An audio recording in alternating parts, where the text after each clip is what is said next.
warahmatullahi wabarakatuh.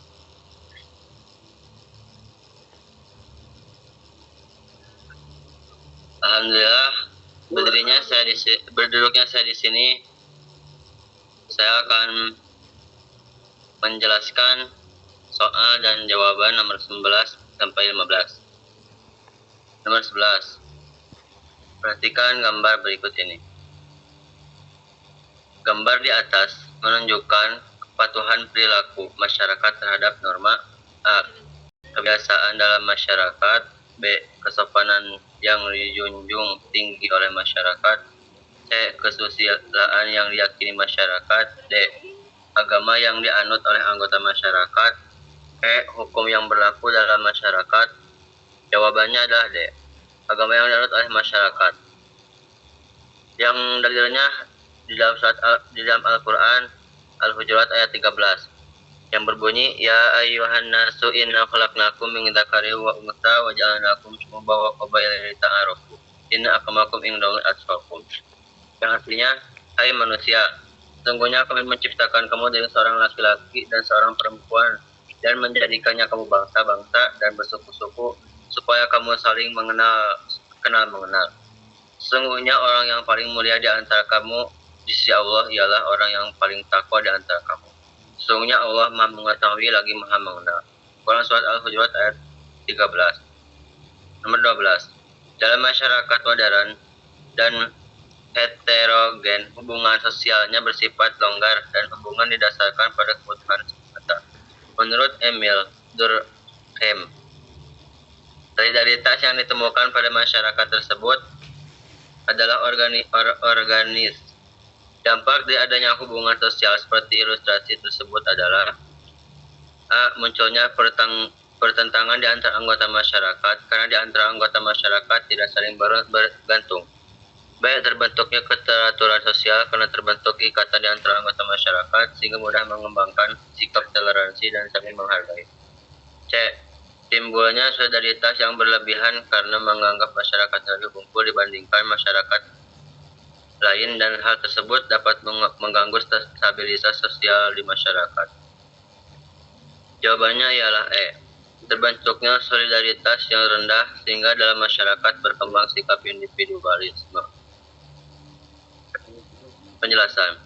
Menurut Emil Durkheim, solidaritas dalam masyarakat terbagi menjadi dua jenis, yaitu solidaritas mekanik dan solidaritas organik. Solidaritas mekanik adalah ditemukan dalam masyarakat tradisional yang homogen, di mana hubungan antara individu sangat erat dan ikatan sosial didasarkan pada kesamaan. Nomor 2, solidaritas organik terjadi dalam masyarakat modern dan heterogen, di mana hubungan sosial lebih longgar dan didasarkan pada pembagian kerja yang kompleks. Hubungan antara anggota didasarkan pada saling ketergantungan berdasarkan fungsi atau peran, bukan pada kesamaan. Dampak dari solidaritas organik adalah masyarakat cenderung memiliki ikatan sosial yang lebih longgar dan muncul sikap individualisme. Karena interaksi sosial lebih banyak didasarkan pada kebutuhan dan fungsional, bukan pada ikatan emosional atau tradisional. Hal ini membuat solidaritas yang terjalin menjadi rendah dan individu lebih fokus pada kepentingan pribadi dibandingkan kepentingan kolektif.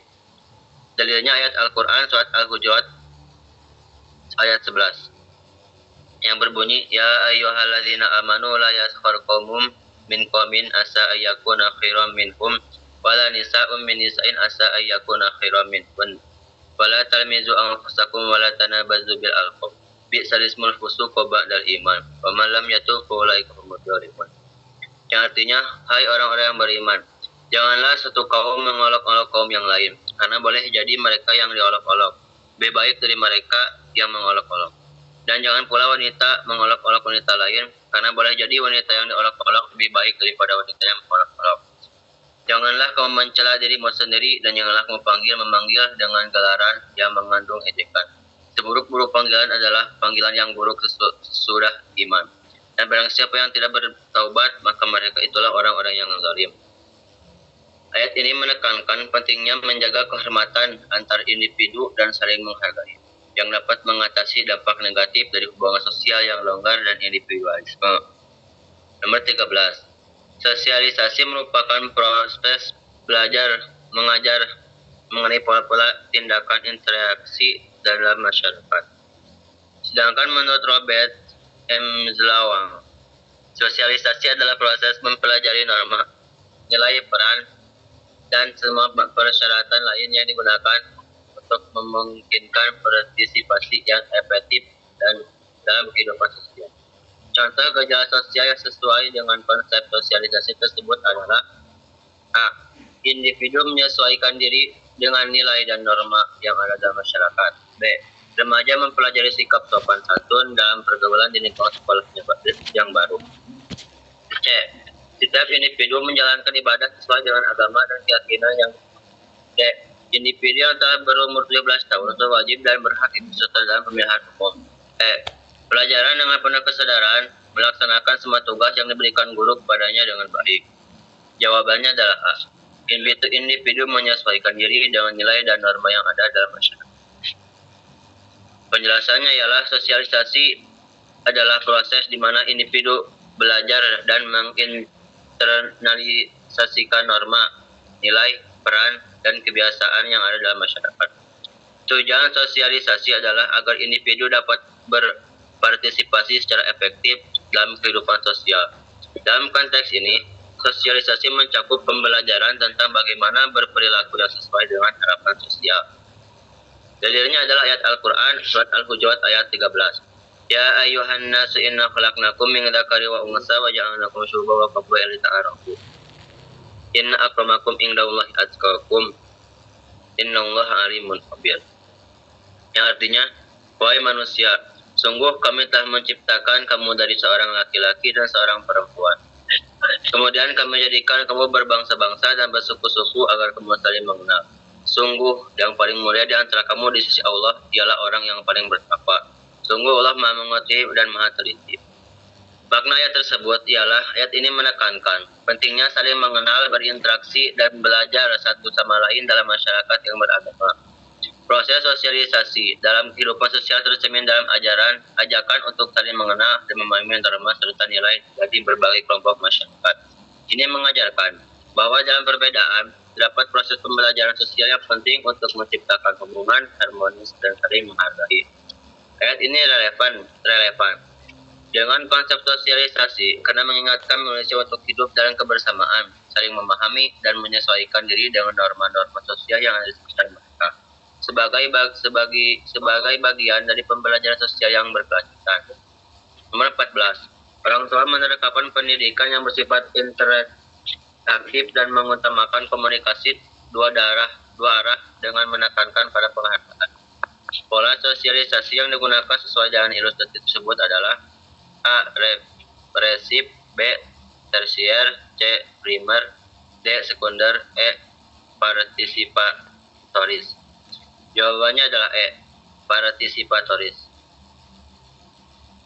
Penjelasan. Karena pola sosialisasi partisipatoris adalah proses sosialisasi yang bersifat interaktif, di mana terjadi komunikasi dua arah antara dua orang tua dan anak. Dalam pola ini, penghargaan, diskusi, dan partisipasi aktif dari anak sangat ditekankan. Orang tua tidak hanya memberikan instruksi, tapi juga mendengarkan pendapat dan perasaan anak, dan menghargai peran anak dalam proses pembelajaran.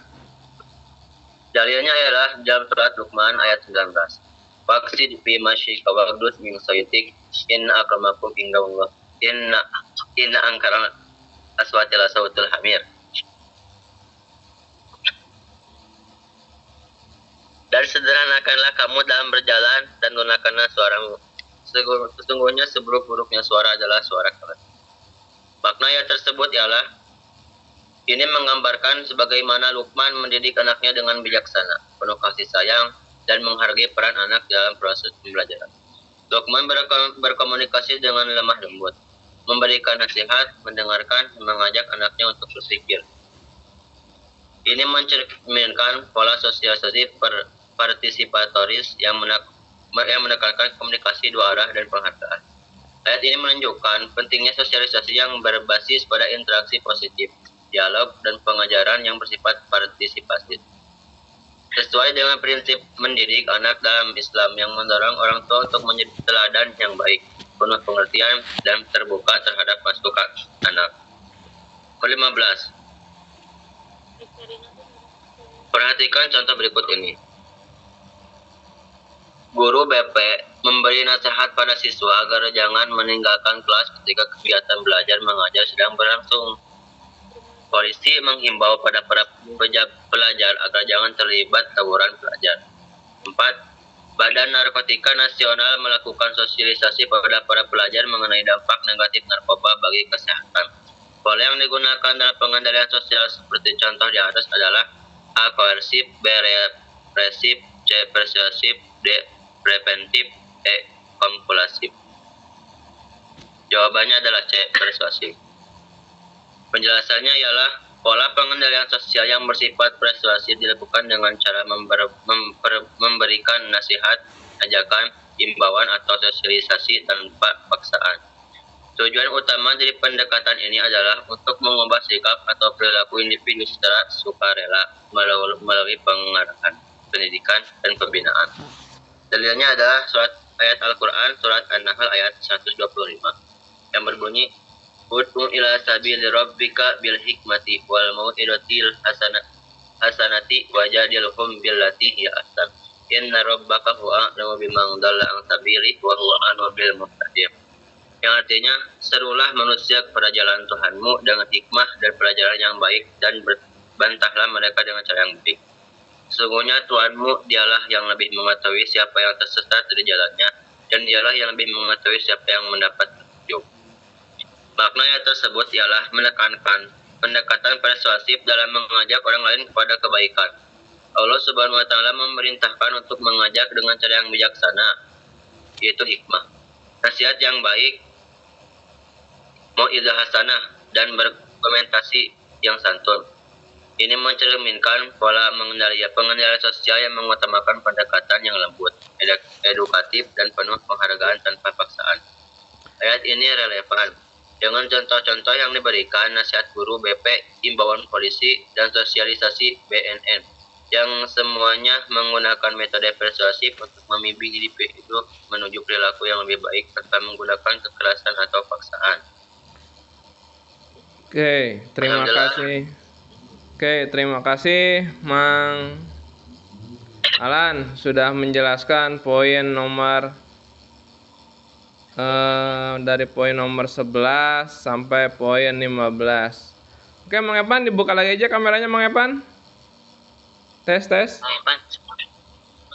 Mang Alan. Ya, Mang Alan. Kok jadi Mang Epan ya? Mang Alan.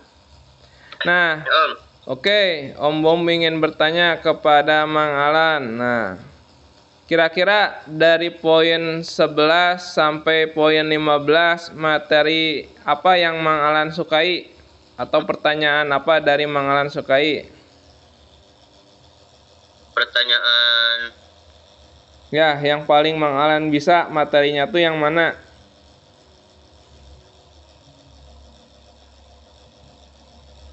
Poin nomor dari 14, Om. Yang mana? Nomor berapa? 14. Nah, coba kita lihat 14. Ini poin yang mana sukai ya. Nah, kira-kira kenapa Mang Alan menyukai poin untuk pertanyaan nomor 14? Alasannya kenapa Mang Alan? Karena suatu pendidikan yang diterapkan oleh orang tua terhadap anaknya, Om. Oke, lanjutkan lagi. Maksudnya seperti apa, Mang Alan? Bagus. Itu orang tua yang menerapkan pendidikan yang telah bersifat interaktif, yang dipasangkan kepada, yang diberikan kepada seorang anak untuk menekankan pada penghargaan yang digunakan sesuai